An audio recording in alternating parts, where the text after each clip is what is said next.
Bienvenue à cette deuxième émission du cours Montréal en évolution. De l'émission précédente, il faut retenir 3 points. D'abord que Montréal, en Amérique, est situé à un carrefour exceptionnel de voies de communication. Sa situation géographique est en effet remarquable. Elle est située sur l'axe du Saint-Laurent, menant d'un côté à l'Atlantique et de l'autre au Grand Lac. Et rendu dans les Grands Lacs, on peut communiquer avec le fleuve Mississippi grâce à la rivière Ohio. À l'ouest, immédiatement de Montréal, c'est l'Outaouais. L'Outaouais qui va remplir un rôle important comme raccourci vers les Grands Lacs, vers le lac Huron, grâce à la rivière Mattawa, au lac Nipissing et à la rivière des Français. Et en aval, à peine à 60 km, la rivière Richelieu qui communique avec le lac Champlain, la Moa, le fleuve Hudson et qui permet de se rendre à New York.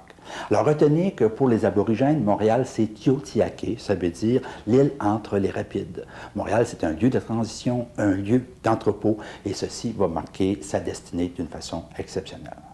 Montréal, c'est aussi un site exceptionnel, grâce à une plaine qui présentera des conditions très favorables à l'occupation humaine. Grâce à sa fertilité, une topographie sans obstacles, des voies d'eau qui permettent des communications faciles, et tout ça est le résultat de la formation géomorphologique et géologique, et également d'un climat favorable au Québec. Les conséquences, c'est qu'il y a une solide communauté agricole qui va s'installer dans la région et sur l'île montréalaise, et que cette occupation rurale va avoir des répercussions sur les paysages urbains, comme nous allons le voir aujourd'hui avec la côte Notre-Dame-des-Neiges. Également, les ruraux vont jouer un rôle important dans l'urbanisation et l'industrialisation de l'île. Et enfin, les montréalistes et les montréalais vont utiliser les matériaux disponibles sur le sol et dans le sous-sol, la brique et la pierre. Retenez également que l'île de Montréal présente une topographie marquée par le Mont-Royal, qui a une valeur symbolique très importante, et par des terrasses du côté sud du Mont-Royal, la terrasse Sherbrooke et la seconde terrasse où s'est installé le premier établissement. On a parlé du premier établissement, on a dit que M. de Champlain a plus ou moins choisi le lieu en 1611, et par la suite est venu M. de Maisonneuve installer un établissement pour évangéliser les sauvages. L'île, à ce moment-là, avait été achetée par messieurs et les dames de la Société Notre-Dame de Montréal, spécialement parce qu'elle était un carrefour pour la rencontre des tribus indiennes. On a même un plan de ce premier établissement, le plan de M. Jean Bourdon, qui est daté de 1647. Alors aujourd'hui, nous allons voir comment s'est réalisée l'occupation humaine sur la plaine et sur l'île de Montréal et quelles vont être les conséquences sur les structures urbaines et les formes urbaines de la ville à venir.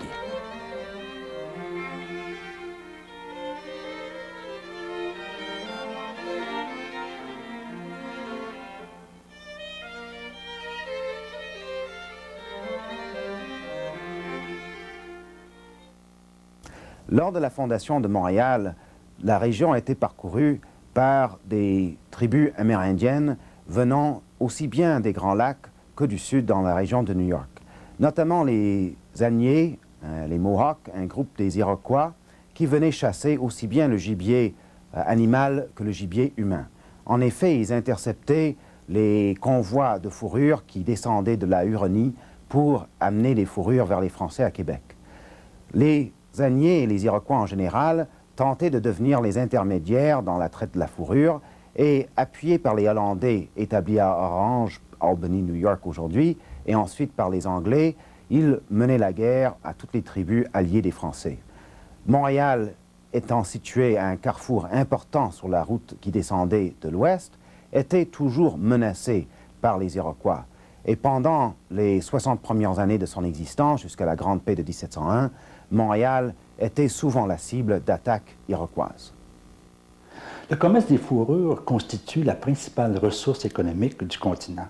Et Montréal, parce qu'elle est située au cœur des voies de communication, devient le centre de contrôle naturel de ce commerce. Maintenant, elle devient aussi la rivale des colonies atlantiques. Alors, on se rappelle que les Français occupent ou vont vouloir occuper le cœur du continent. Rappelez-vous des explorations de Joliette, de Marquette, de M. de La Salle, qui se rend jusqu'au golfe du Mexique. Et la plupart du temps, ces explorations, c'est pour découvrir d'autres territoires à fourrure. Mais ceci devient une menace pour les colonies de l'Atlantique, qui, elles, les Hollandais, les Anglais, qui se trouvent à la Nouvelle-Amsterdam, qui va devenir New York en 1664, ou encore à Fort-Orange, qui devient Albany, ces colonies voient les Français occuper le cœur du continent, voient les Français prendre les territoires à fourrure, et ils considèrent qu'ils sont spoliés. Alors, ces gens-là vont essayer de couper Montréal de son hinterland. Ça veut dire couper Montréal du cœur du continent, de façon à ce que les fourrures ne passent plus par le Saint-Laurent, mais passent bien par le lac Champlain, vers l'Hudson et enfin vers la Nouvelle-Amsterdam ou encore vers New York.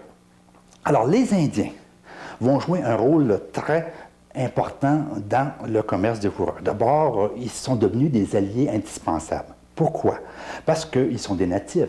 Ils connaissent les territoires à fourrure, ils connaissent les habitudes des animaux, ils savent comment les chasser. Et deuxièmement, et ça intéresse beaucoup les Européens, les Indiens offrent beaucoup de fourrures pour peu d'échanges. Mais ça va plus loin que ça. Le commerce des fourrures devient vital pour les Indiens. Pourquoi? Parce que le commerce des fourrures ne nécessite que quelques agents. Ça respecte l'environnement de l'Indien. Ça respecte son milieu vital. Et deuxièmement, et ça c'est fort important, l'Indien peut échanger des fourrures pour du fer.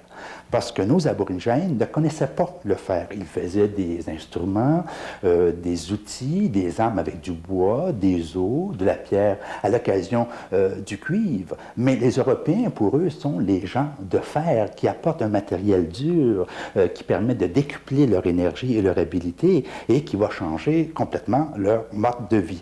Alors, le fer va avoir des conséquences considérables pour la vie des Indiens. Le fait d'avoir des couteaux de fer, des flèches de fer, des mousquets, ça va changer surtout les relations entre les tribus, dépendant quelles étaient les tribus qui avaient du fer et l'autre qui n'avait pas. Et ceci va expliquer pourquoi les Hurons, qui recevront peu de fer de la part des Français, vont être exterminés par les Iroquois, qui, eux, vont en recevoir plus de la part des Hollandais et des Anglais. Alors, les Européens, les Français d'un côté et les Anglais et Hollandais de l'autre, de la colonie américaine, vont faire des alliances. Les Français vont s'allier avec les Algonquins et les Hurons. Ces peuplades se trouvaient au nord du Saint-Laurent et au nord des Grands Lacs. Et il ne faut pas oublier que les Hurons, c'était les ennemis héréditaires des Iroquois. Les Hollandais, de leur côté, et les Anglais, du côté de la côte atlantique, vont s'allier avec les Iroquois. Pourquoi? Parce que le territoire iroquois, comme vous voyez à l'écran, était sous le Grand Lac, tous les Grands Lacs, et rejoignait d'un côté les Grands Lacs et de l'autre rejoignait la côte atlantique. Et effectivement, les Iroquois étaient des peuplades beaucoup plus avancées que les Hurons. Bon, ils étaient sédentaires alors que les Hurons étaient nomades. Ils faisaient de la culture des terres. Bon, c'était primitif, si vous voulez. Même Jacques Cartier en parle là, dans sa première relation, mais encore, ils n'étaient pas uniquement des chasseurs. Et enfin, ils vivaient dans des villages fortifiés. Nous avons vu au cours de l'émission précédente, Hochelaga, donc des gens qui avaient des organisations sociales. Et ces Iroquois, qui étaient assez avancés, vont décider de procurer le monopole du commerce des fourrures à Orange ou Albany, ou encore Nouvelle-Amsterdam ou New York. Donc, on voit l'espèce de jeu qui se fait. Les Français qui veulent drainer les commerces de fourrures à partir des Grands Lacs par le Saint-Laurent, les Anglais et les Hollandais qui utilisent les Indiens de façon à drainer le commerce de fourrures par l'Hudson. Et ceci va expliquer cette fameuse guerre qui va durer pendant 60 ans, de 1641 à 1701, qui va avoir comme but de détruire les Hurons. Pourquoi? Parce qu'en détruisant les Hurons, on détruisait la capacité des Français de faire du commerce, on enlevait aux Français leur intermédiaire et on forçait les Français de sortir du Saint-Laurent et surtout d'évacuer Montréal, qui était le centre du contrôle de ce commerce des fourrures. Alors, ceci est totalement crucial parce que ça va expliquer que l'occupation de la plaine montréalaise, l'occupation de l'île va se faire dans un contexte de guerre et une guerre féroce, comme nous allons le voir, notamment avec la Chine qui va presque disparaître suite à l'invasion des Iroquois. Et ceci va influencer dès le départ les structures et les formes de la ville à venir, comme nous allons aussi le voir. Donc, le peuplement de la Nouvelle-France se fait par l'intermédiaire du régime seigneurial. Le régime seigneurial, comme vous le savez, ça remonte à la féodalité. Féodalité au Moyen Âge. Alors, c'est un système d'organisation politique et sociale qui est très courant au début du Moyen Âge et dont la base est la seigneurie. La seigneurie, c'est quoi? C'est un territoire sous l'autorité du seigneur et au Moyen Âge, le seigneur avait tous les pouvoirs privés et publics. En Nouvelle-France, qu'est-ce qu'on retient du régime seigneurial? On retient le vocabulaire, mais le régime est totalement différent. Les seigneurs de Montréal, les seigneurs de la Nouvelle-France n'auront pas tous les pouvoirs, vous allez voir, au contraire, parce que ça va être un système économique de mise en valeur des territoires qui va être sous la juridiction de l'État et l'État va surveiller d'une façon très astucieuse les droits et les devoirs de chacun. Alors, ça consiste en Nouvelle-France d'accorder à des entrepreneurs qu'on va appeler seigneurs, des terres et des obligations d'attirer sur ces terres des censitaires. Des censitaires, c'est tout simplement des colons. Ce système-là, on va essayer de l'instaurer sous les compagnies de commerce, mais ça ne va pas fonctionner parce que les compagnies de commerce qui venaient ici faire le commerce de fourrure n'étaient pas intéressées à implanter des colons qui très souvent faisaient fuir les animaux à fourrure. Alors, le grand ministre Colbert décide à un moment donné de réorganiser la colonie. Ça se passe en 1663. Là, il prend toute la Nouvelle-France et met ça sous l'autorité du roi. Alors, la Nouvelle-France devient une province française comme n'importe quelle province en France, avec les trois fonctionnaires qu'on retrouve dans ces provinces-là, le gouverneur, l'intendant et l'évêque. Alors, le peuplement se fait dans un état de guerre. Et Louis XIV, qui ne marchait pas ses mots, décide d'intervenir et envoie en Nouvelle-France le régiment Carignan-Salière. Alors, les soldats de Carignan-Salière, c'était à peu près quoi? 1000 soldats. C'était des gens quand même assez aguerris parce qu'ils avaient combattu en Europe contre les Turcs. Et là, le roi décide de régler ça, de régler cette fameuse guerre avec les Indiens et les envoie en Nouvelle-France. Et la première chose que font ces soldats-là, c'est de barrer évidemment le Richelieu. N'oubliez pas que le Richelieu, c'est la rivière que les Iroquois empruntaient pour se rendre au Saint-Laurent et à Montréal. Et on se dit, la meilleure chose pour gagner la guerre, c'est de les empêcher de monter. On construit 3 forts sur le Richelieu en 1665. Alors, d'abord, le fort de Richelieu, qui va être concédé à M. de Sorel, capitaine de Carignan-Salière. Alors, vous voyez venir le nom de la ville de Sorel. Deuxième fort, le fort Saint-Louis. Et troisième fort, le fort Sainte-Thérèse. Alors, celui qui nous intéresse, parce qu'il est resté, c'est le fort Saint-Louis, qui va être concédé à M.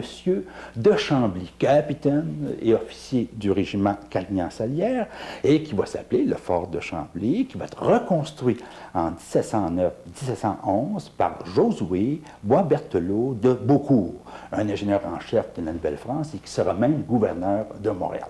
On peut voir à l'écran l'extérieur de ce fort qui donne sur la rivière. Et à l'intérieur, vous voyez, c'est quand même des forts très costauds, les casemates et enfin les logements où on retrouve cette architecture classique de France.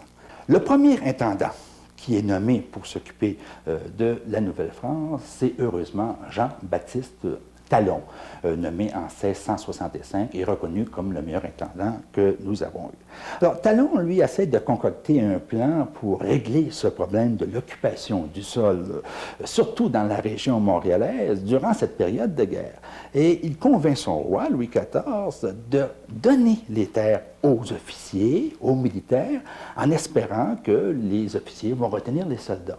Donc, ça marche plus ou moins dans le sens qu'il y a 25 officiers du régiment Carignan-Salière qui deviennent seigneurs. Et on leur donne des terres le long du fleuve et le long du Richelieu, en se disant, si ces seigneurs-là, ces militaires-là, avec leurs soldats, parce que 4 à 500 vont rester, on leur donne une propriété, ben, ils vont la défendre. Alors, on va voir que ça va donner une occupation assez remarquable du territoire. D'ailleurs, on voit à l'écran les vues des seigneuries à la fin du régime français, en 1660. Ce qui est surtout à retenir, d'abord, qu'on couvre toute la région montréalaise. Donc, c'était vraiment une action de peuplement. Et remarquez que les seigneuries sont orientées par rapport au Vaudeau, par rapport au fleuve, évidemment, et par rapport au Richelieu. Alors, dans ces seigneuries-là, les seigneurs, pour attirer les colons, vont construire ce qu'on appelle des redoutes ou des petits forts. Et on va voir assez rapidement que lorsqu'il y a un noyau relativement sécuritaire, les églises vont suivre. Les moulins, moulins à vent, moulins à eau. Et ça va donner le début des villages que nous connaissons le long du Saint-Laurent et le long du Richelieu. En 1760, là, il y a des villages que vous connaissez actuellement, mais qui sont déjà très bien implantés. Vous avez Berthierville, Repentigny, Sorel, Contrecoeur, Verchères, Varennes, Beaucherville, Longueuil, Châteauguay, Chambly. Et entre ces villages, évidemment, il va se faire des routes, ne serait-ce que pour assurer la défense. Et d'ailleurs, en 1735, on peut déjà communiquer entre Montréal et Québec par une route. Et ça va être l'origine de nos fameux villages linéaires. On voit à l'écran une vue de Chambly sur le bassin de Chambly et Longueuil, que vous connaissez, avec les résidences, le couvent et l'église. Donc, nous avons là, grâce, c'est un mauvais mot si vous voulez, grâce à la guerre, la première structure d'organisation spatiale et de développement de la région montréalaise. Alors, retenez qu'il y a un contexte de guerre qui force les autorités à prendre des décisions. Ces décisions-là sont en fonction de la défense, mais ce besoin de défense va finir par créer une première structure que nous avons hérité jusqu'à maintenant. Et par la suite, bon, les villages ont prospéré et tout ça. Et vous avez, dès le début du régime français, le modèle que nous avons hérité plus ou moins aujourd'hui.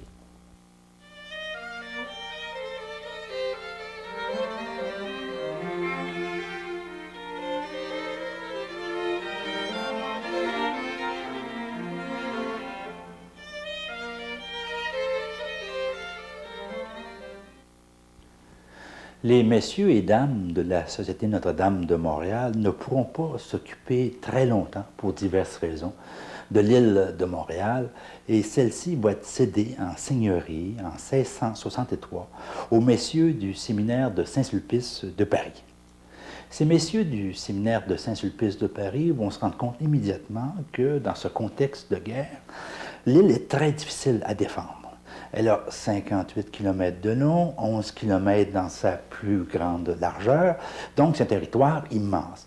Et pour assurer sa défense et sa colonisation, ils vont décider de céder des arrière-fiefs ou encore des fiefs nobles. Qu'est-ce que c'est que des arrière-fiefs ou des fiefs nobles? Ce sont des petits territoires ou des petites seigneuries, si vous voulez, dans la grande seigneurie. Et les petits seigneurs, ou les seigneurs qui recevaient ces arrière-fiefs, avaient comme obligation de construire des résidences fortifiées, de résider sur leur arrière-fief et d'essayer d'attirer les colons. Alors le but est évident, c'est d'essayer d'occuper les endroits les plus vulnérables ou encore les plus stratégiques de l'île dans ce contexte de guerre. Et évidemment, la Chine, qui se trouvait à la tête des rapides, était un endroit particulièrement important. Les habitants y étaient autrefois fort à leur aise par le commerce qu'ils faisaient avec les sauvages qui y abordaient en descendant à Montréal. Mais depuis la désolation que les Iroquois y portèrent en 1689, qui brûlèrent les maisons et emmenèrent la plupart des habitants captifs, elle a dégénéré en tout. Toujours dans le but d'assurer le contrôle des voies d'eau aux endroits stratégiques, les Sulpiciens, seigneurs de l'île de Montréal, vont concéder à Robert Cavelier de la Salle une terre et une seigneurie. La terre se trouvait à un endroit qui correspond aujourd'hui à l'entrée du canal de la Chine, mais du côté de Ville-Lachine.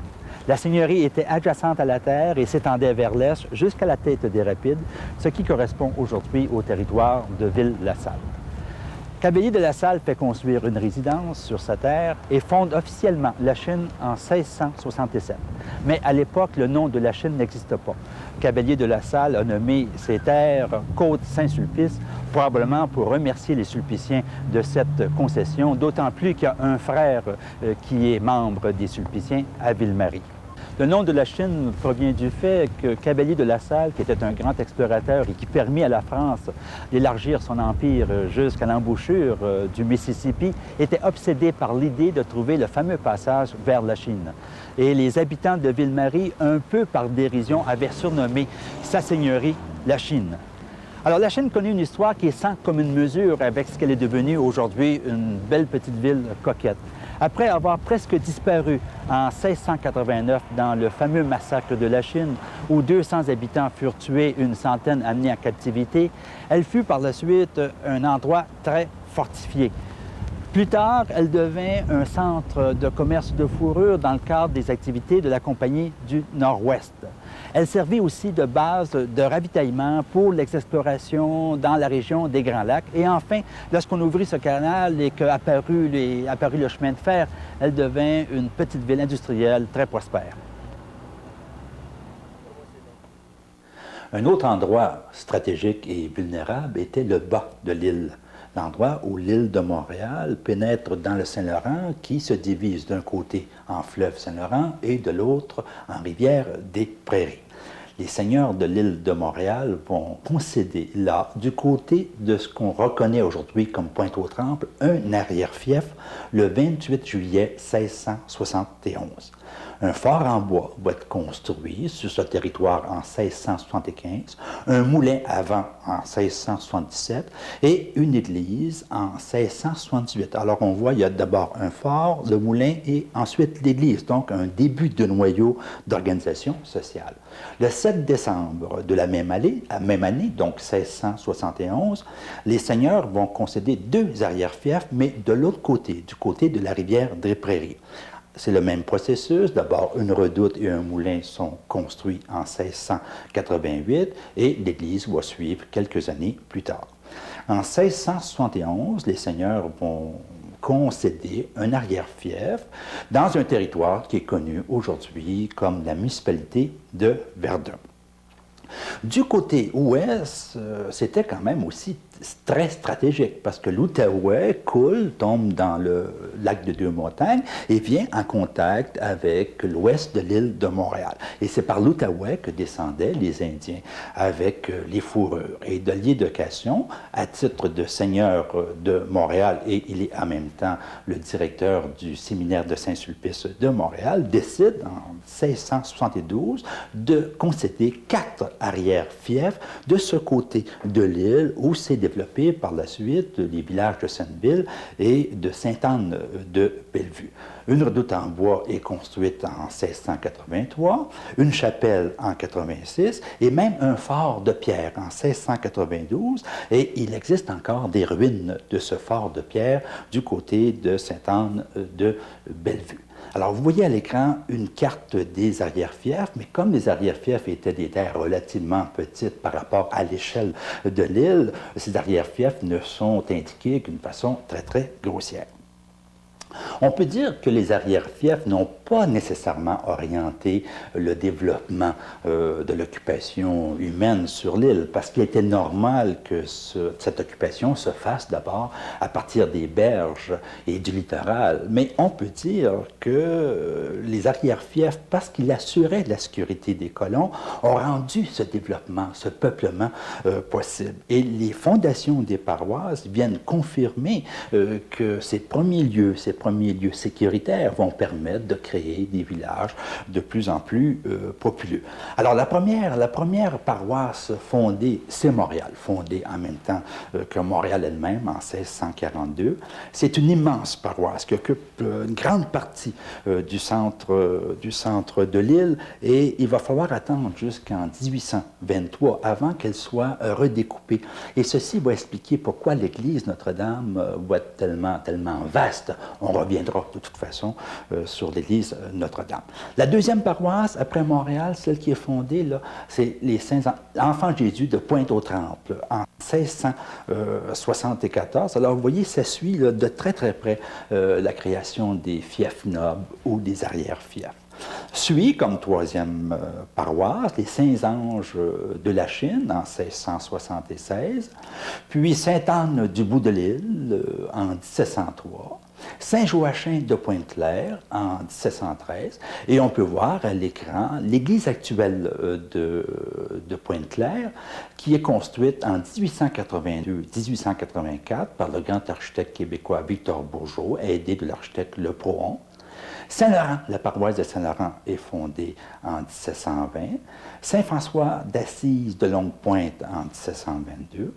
La Visitation du Sault-El-Collet est fondée en 1736. Et là, vous voyez encore à l'écran l'église actuelle qui date de 1749-1751. Et ça, c'est la seule église du régime français toujours existante sur l'île de Montréal. La façade, par contre, a été rajoutée en 1850-52 par John Hostel. Il s'agit d'une église totalement exceptionnelle. Nous allons revenir sur cette église lors de la 4e émission. Et enfin, nous arrivons à la paroisse de Sainte-Geneviève de Pierrefonds, qui est fondée en 1741, ça veut dire un peu avant la fin du régime français. Et vous voyez encore à l'écran l'église construite par Thomas Baillarger, le grand architecte québécois Thomas Baillarger. Cette église est construite en 1843-1845. Alors, vous avez une carte des paroisses. Alors, vous voyez, à la fin du régime français, toute l'île est occupée par des paroisses. Alors, ça veut dire qu'il existe suffisamment un peuplement humain suffisamment important pour que l'Église prenne en charge toute cette population. Ce qu'on peut dire par rapport à ce développement, c'est à l'exemple de ce qui s'est passé dans les villages de la région dont on a parlé un peu plus tôt et qui étaient aussi dans des lieux, des fortifications. La même chose se passe sur l'île de Montréal. Il y a d'abord des petites fortifications, par la suite il y a des noyaux d'échange, des moulins, viennent ensuite les paroisses et l'église et ça finit par faire les fameux villages que nous connaissons sur l'île.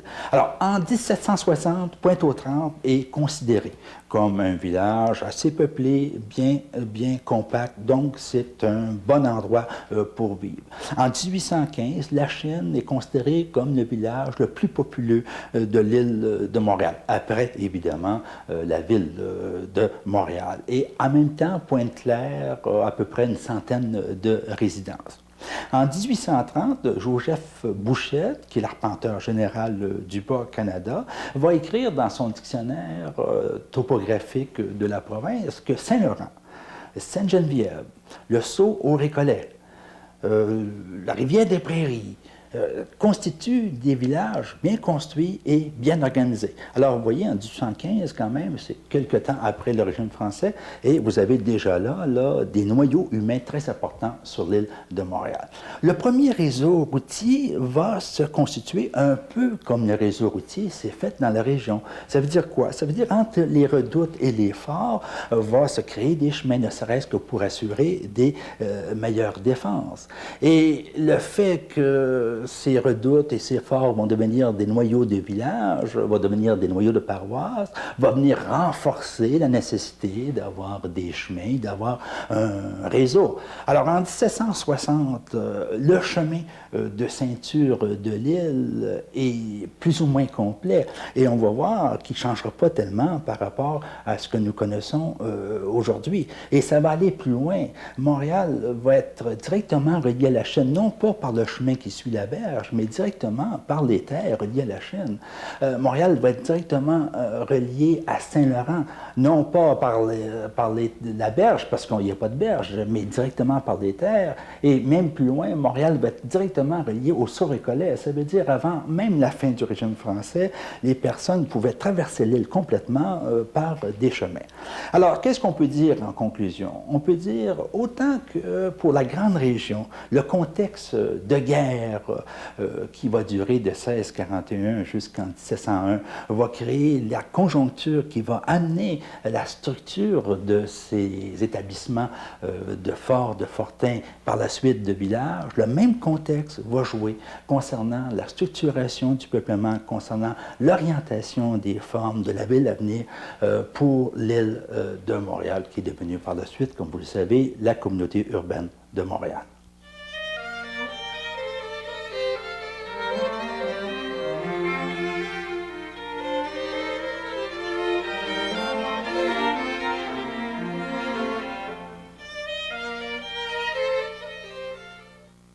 Dans la formation des paysages urbains montréalais, surtout dans la genèse de notre grille de rue qu'on dit orthogonale, ça veut dire dont les rues se coupent à angle droit, la côte va jouer un rôle primordial. Qu'est-ce que la côte? On voit souvent dans le paysage montréalais, côte Saint-Antoine, côte Sainte-Catherine. Qu'est-ce que ça veut dire? Plusieurs personnes pensent, et avec raison, que ça veut dire un chemin en pente. D'ailleurs, si vous prenez le chemin de la côte Sainte-Catherine à partir de l'avenue du Mont-Royal, vous montez autour du Mont-Royal. Et la même chose, si vous prenez le chemin de la côte Notre-Dame-des-Neiges, à partir de Queen Mary, vous descendez vers la rue Jean-Talon. Donc, il y a des pentes très, très évidentes. Pourtant, si vous empruntez l'autoroute Côte-de-Liesse, entre autres, il n'y a pas de pente. Et si vous promenez à Côte-Vertu, il n'y a pas de pente. Les territoires sont très, très plats. On pourrait dire la même chose de Côte-Saint-Michel. La côte, contrairement à ce que dit le dictionnaire qui parle de synonyme de pente, est, dans le cas de Montréal et de la Nouvelle-France, une unité de territoire. C'est un territoire. Ce n'est pas un chemin, ce n'est pas une pente, c'est un territoire très bien défini, et qu'on pourrait qualifier d'unité de voisinage. C'est un lieu habité auquel les gens s'identifient, c'est une unité de voisinage. Alors, à Montréal, comme en Nouvelle-France, la côte est d'abord riveraine. Qu'est-ce que ça veut dire? Ça veut dire qu'elle part, elle débute le long du fleuve, le long des rivières. Il s'agit d'alignements de terre, qu'on appelait, selon le titre du Moyen-Âge, des sensibles. Les terres étaient alignées perpendiculairement à l'eau. C'était des terres étroites et profondes, proportion 1/10. Et cette proportion-là, on va la retrouver presque dans tout le Québec. Lorsque les terres étaient alignées, on faisait normalement un chemin parallèle aux voies d'eau, qui était très proche des voies d'eau, qu'on appelait le chemin du roi, et s'installait le long du chemin, de chaque côté ou d'un seul côté, des résidences, des habitations.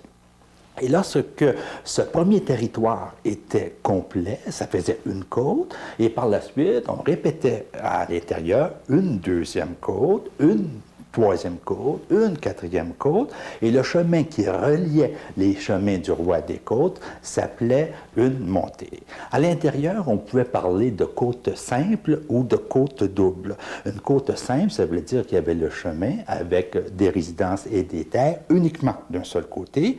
Une côte double, ça veut dire qu'il y avait un chemin, des résidences de chaque côté et des terres de chaque côté. Avec le temps, le mot côte a été remplacé au Québec par le mot rang.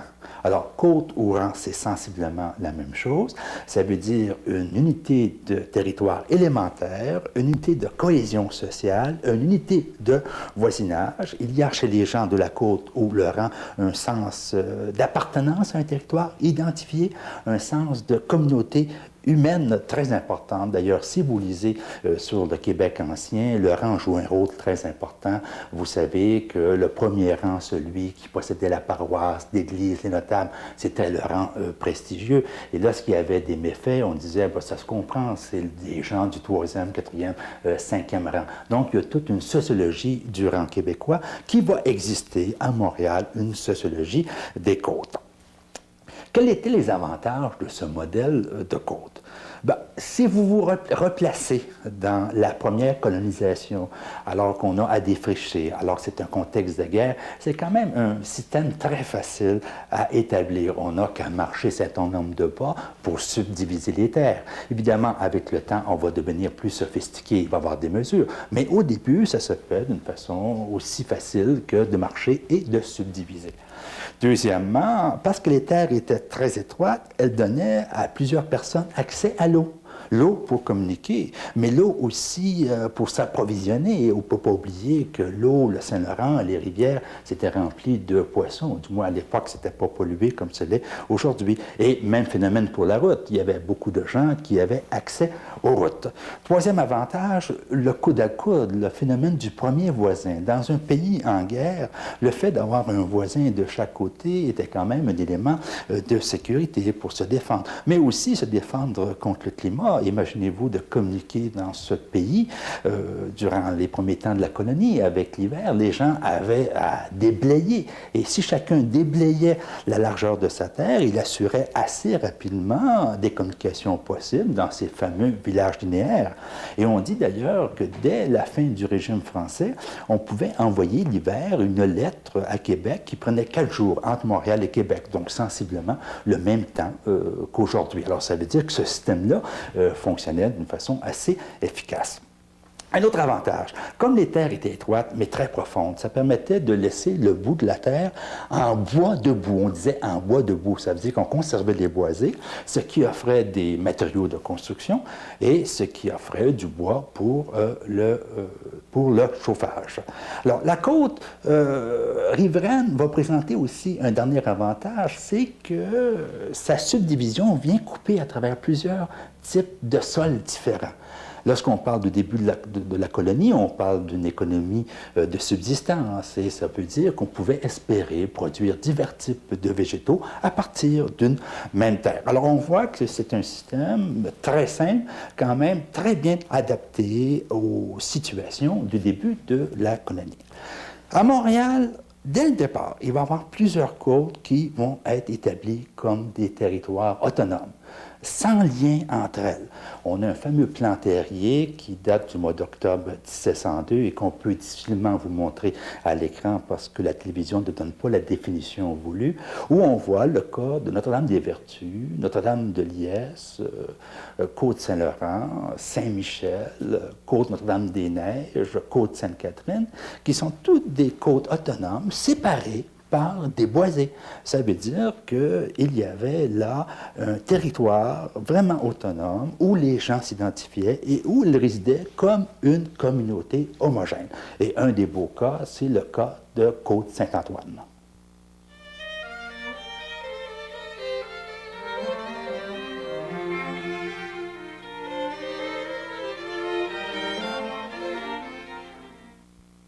Côte-Saint-Antoine compte avec la côte Notre-Dame-des-Neiges parmi les plus vieilles côtes sur l'île montréalaise. Ces premières terres, d'ailleurs, ont été concédées par le sieur de Maisonneuve lui-même. Côte-Saint-Antoine s'est développée le long d'un sentier qu'empruntaient les aborigènes pour se rendre à Pointe-à-Calière. Pointe-à-Calière qui agit plus ou moins comme un carrefour à l'époque pour les nations indiennes. Ceci explique le caractère sinueux du chemin de la côte Saint-Antoine actuelle. Côte-Saint-Antoine, avant d'être rejointe par l'urbanisation et de devenir en grande partie Westmount, va être un territoire rural pendant près de 2 siècles. C'est d'ailleurs le long du chemin de la Côte-Saint-Antoine actuelle ou dans son voisinage immédiat qu'on retrouve les résidences parmi les plus vieilles et les plus intéressantes de l'île montréalaise. Entre autres, signalons la résidence Urtibise, qui a été construite entre 1687 et 1690 et qui abrita pas moins de 8 générations successives d'Urtibise. Nous reviendrons sur cette résidence lors de la prochaine émission. On y retrouve également la maison Descaries, appelée par les gens du quartier la Maison Rose à cause de la couleur de sa brique. Cette maison Descaries est construite vers 1700 et possède les principales caractéristiques des maisons de ferme du 17e siècle situées au nord de la France, notamment en étant solidement ancrées au sol et possédant un toit qui dépasse de peu les murs extérieurs. Ces murs extérieurs, à l'origine, sont en pierre et ont près d'1 mètre de largeur pour protéger les habitants contre les attaques des Indiens et ils furent recouverts de briques en 1870.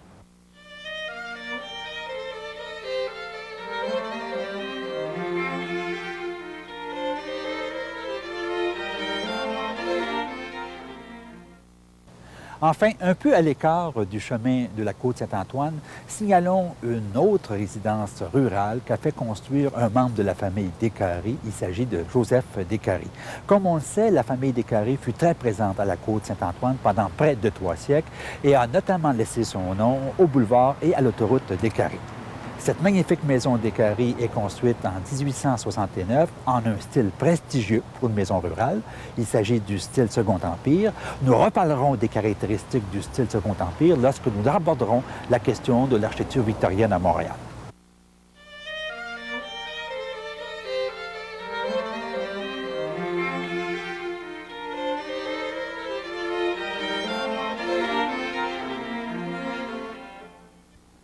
Un exemple intéressant d'établissement de côte et de son évolution et sa transformation graduelle en grille de rue est le cas de la côte Notre-Dame-des-Neiges. C'est Didier de Casson, le directeur du séminaire de Saint-Sulpice de Montréal et à ce titre seigneur de l'île, qui en prend l'initiative en 1698. Il choisit un magnifique terrain du côté nord-ouest du Mont-Royal, ces grandes terrasses qui descendaient vers la rivière des Prairies, et choisit ce territoire spécialement parce qu'il y a un ruisseau qui prenait naissance dans le Mont-Royal et descendait vers la rivière des Prairies, qui devient l'élément central. Il y a là de très bonnes terres, il y a là de la pierre, il y a là de l'eau. L'eau, c'est précieux pour faire fonctionner les moulins à farine, les moulins à scie. Il y a là du bois, notamment du frêne, précieux aussi pour faire alimenter la petite industrie. Et au printemps, 1698, ça veut dire presque au début de la colonie, il confie à l'ingénieur du roi Gédéon de Catalogne le soin de subdiviser cette côte.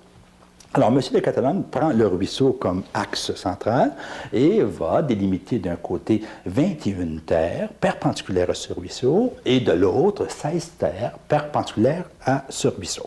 Chacune des terres a 2 arpents par 20 arpents, 2 arpents de large par 20 arpents de profondeur. Et au centre, il y a la commune. Alors, qu'est-ce que c'est que la commune? C'était un territoire en commun qui était utilisé par les censitaires pour faire paître leurs animaux, d'autant plus intéressant qu'il y avait le ruisseau et qui pouvait servir pour abreuver ces animaux. Et on peut voir là cette transformation de la côte Notre-Dame-des-Neiges en grille de rue que nous connaissons. 1698, vous voyez le ruisseau, vous voyez la commune au centre, ce grand trait, et les terres perpendiculaires. C'est un territoire totalement rural. Un siècle à peu près après, en 1778, très peu de transformations. On voit que la commune a disparu, le ruisseau semble toujours exister, quelques transformations de terre, mais rien de très précis. Ça devient de loin plus clair en 1879, surtout du côté du chemin de la Reine Marie. On voit que là, qu'il y a des subdivisions de terre qui commencent à donner des terrains urbains et des lieux à construire et des rues. Et en 1967, vous avez l'état actuel de ces terres qui sont devenues des rues, la fameuse grille orthogonale de Montréal.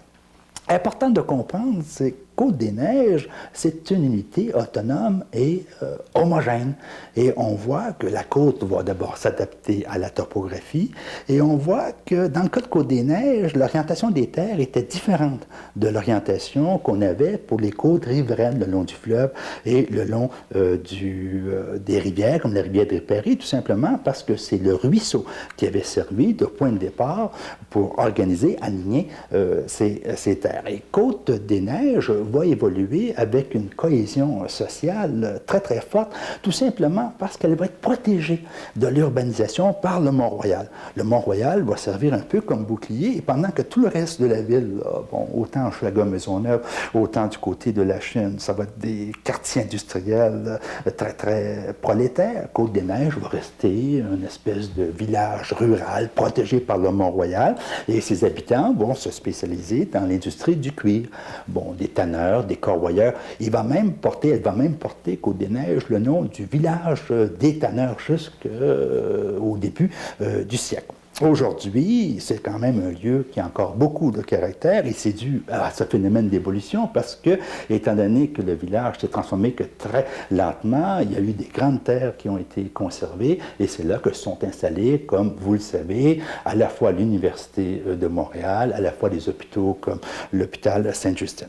Alors, Côte-des-Neiges, comme Côte-Saint-Antoine ou les autres côtes, vous donnent bien là ce sentiment de lieu humain, lieu de cohésion sociale, lieu de développement et qui va quand même laisser des empreintes très, très, très évidentes dans le domaine des paysages urbains montréalais.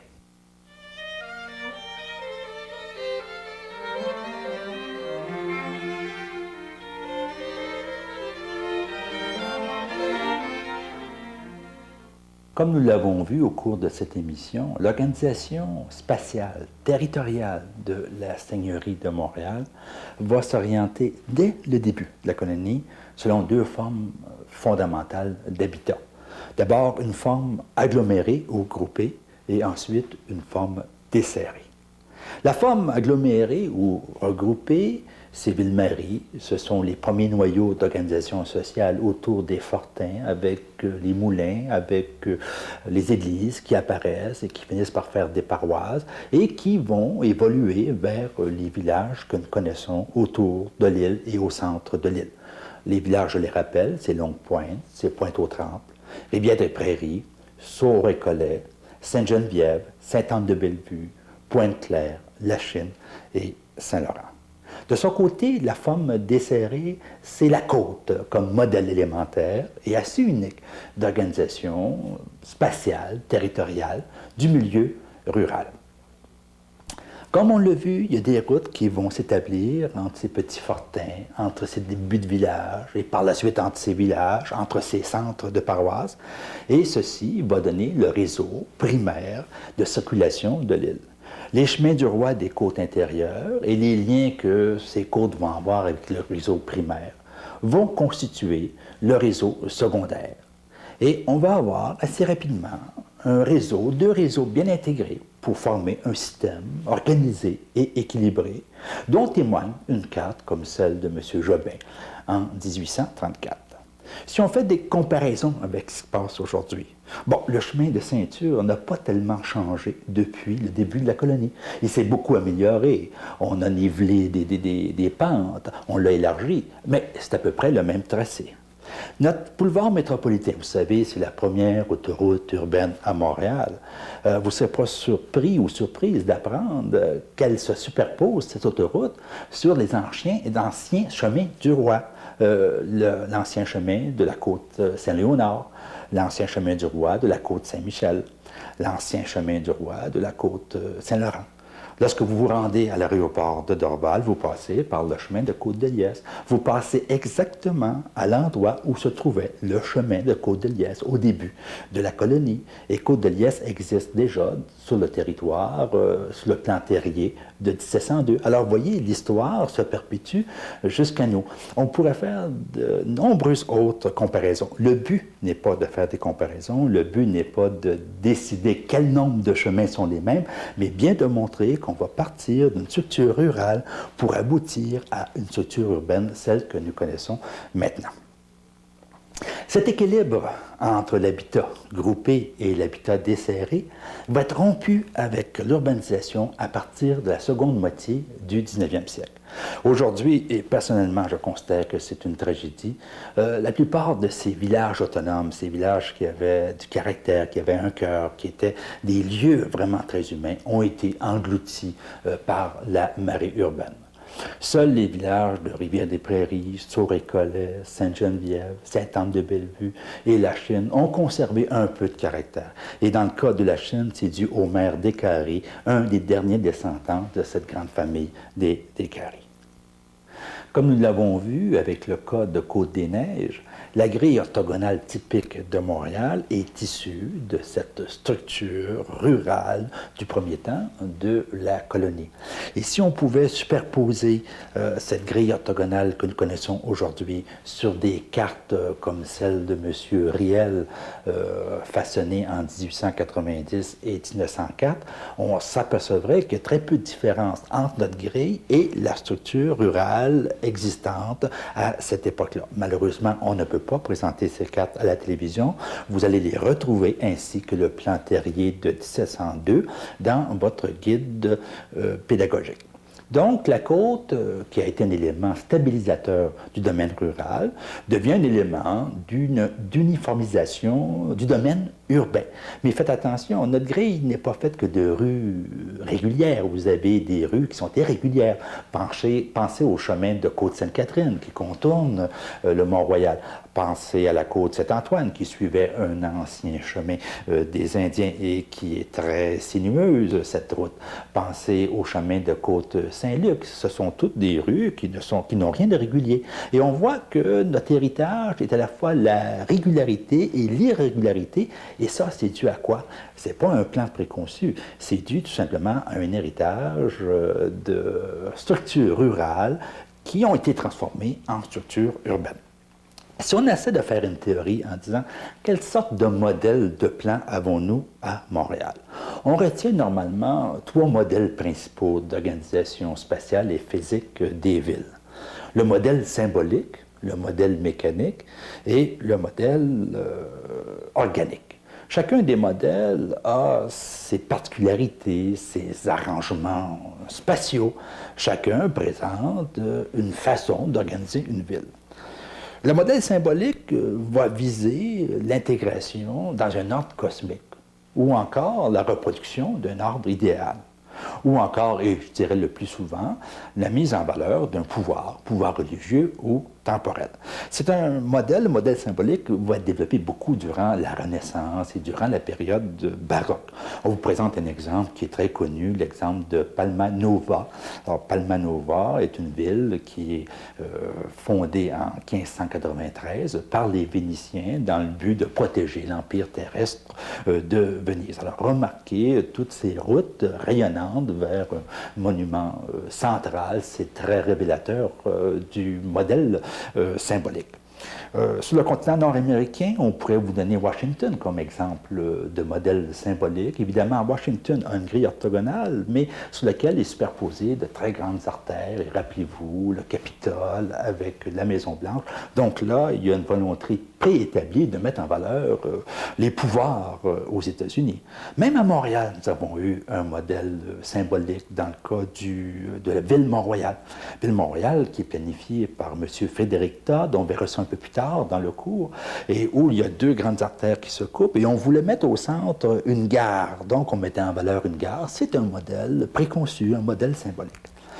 Le modèle mécanique, qu'est-ce que c'est? C'est une quantité variable de parties là, bien définies et bien similaires, et qui sont reliées d'une façon systématique.